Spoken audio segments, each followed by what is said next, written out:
it says here.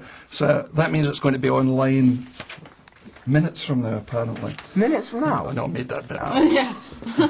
So I've got to record it as well so I can transcribe it for the online thingy. Okay. Okay, you go to be down. Ladies first. What did you know about the books and the whole world of Narnia? I read the books when I was about 7, but then reread them during the auditioning process and really enjoyed them just as much the second time round. I think, I enjoyed them just as much as a teenager as I did when I was younger. William?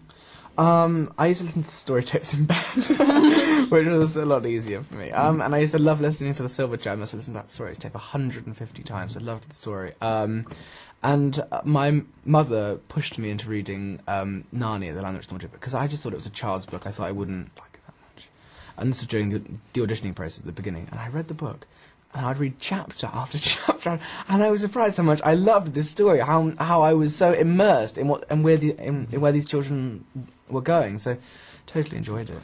So Anna, the auditioning process must have been both thrilling and frustrating as you waited and wondered if you were going to be lucky. What was it like for you? It was very long, first of all. It was 18 months from beginning to end, and it was nerve-wracking. I think I didn't really realise how much I wanted to be part of this movie until we got down to the end of it. I was sort of telling myself, no, it's okay, I don't mind. And then we got to the final few weeks and I was, really do mind. I know, that's exactly right.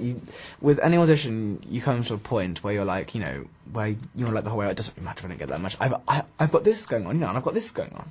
It'll be fine, But it does come to a point with me where I was just like, this really does matter. I'm really going to be devastated now if I don't get it, because we auditioned for 18 months, so it was a long, long haul. And Will and I met each other in one of the first auditions, actually, and kind of went through the whole thing together, which was really nice.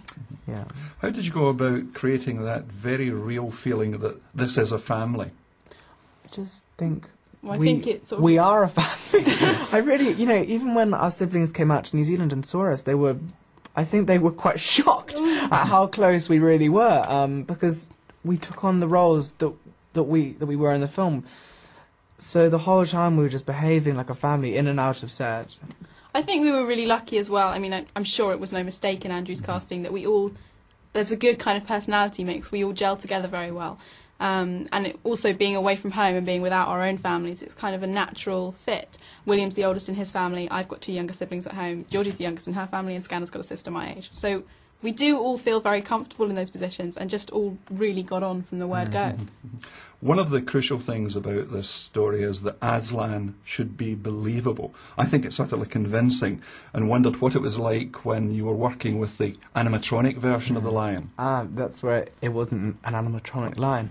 Well, I think Anna used an animatronic lion once. Well, there were kind of different things. We had a lot of imaginary Aslan. We had a lot of acting to nothing, acting to sort of green tape on sticks, which was quite weird at first. Well, I just think, I think it's good because you create the unique Aslan, the unique beaver, and it's how that beaver affects you, what it looks like in your mind. You're just putting your imagination onto a green stick. There's no problems with it. I think even it was a bonus, if anything. But there was a giant puppet Aslan, if you like, when it's on that great slab of stone. So that must have been incredible. That was incredible, and I was so struck when I saw it at how real it looked on set. It was just kind of real lion. But also there was an animatronic lion, a moving one when we were riding Aslan at the end, which was a bit like a bucking bronco, I have to say. At the end of the day, my thighs were killing.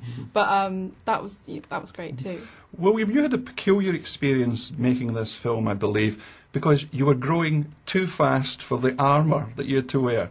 Well, yeah, I mean, that was also, I remember starting with the armour, and they would put me into this armour, and I would start, and it would just be like a little breastplate or something, or an arm, and then it would move on to legs and shoulders, and and I'd get more and more excited each time I came along to these fittings, and finally when I got to put it on, it was fantastic. I was running around. I was I'd never been so happy to have my own suit of armour, but then after about 2 or 3 weeks, they started having to get new links made, and also because my muscles were getting bigger as well, because I was on set wielding the sword every day. So they're like, okay, we're going to have to move those out a little bit. And a lot of it was down to cheating it, and it was quite bizarre for them, I think. Finally, guys, what was it like when you saw the film for the first time? What were your feelings?